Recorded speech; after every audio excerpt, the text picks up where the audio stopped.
ఆజ్ఞల రూపంలో వస్తుంది, ఆలోచనల రూపంలో వస్తుంది, బోధ రూపంలో వస్తుంది, ఉపదేశం రూపంలో వస్తుంది. దేవుడి దగ్గర నుంచి వచ్చే ప్రతి జ్ఞానం ఎలా వస్తుంది మన దగ్గరికి? ఆలోచనల రూపంలో వస్తుంది, అదే ఉపదేశం రూపంలో వస్తుంది. రెండోది ఆలోచనల రూపంలో వస్తుంది.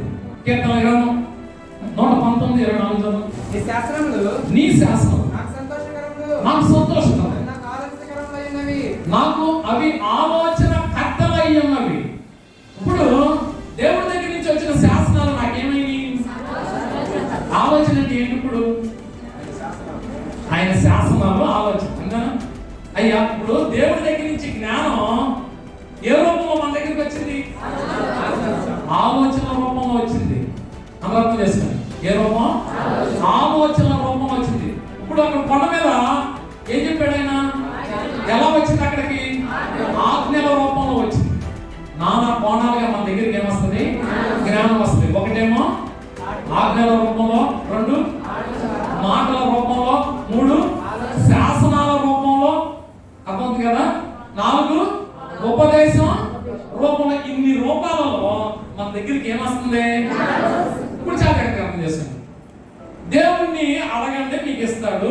ఎవరికైనా జ్ఞానం పొదువై ఉన్న ఎడల అడగండి, ఇస్తానన్నాడు. ఇప్పుడు ఎలా ఇస్తాడు? ఇప్పుడు మీ దగ్గరికి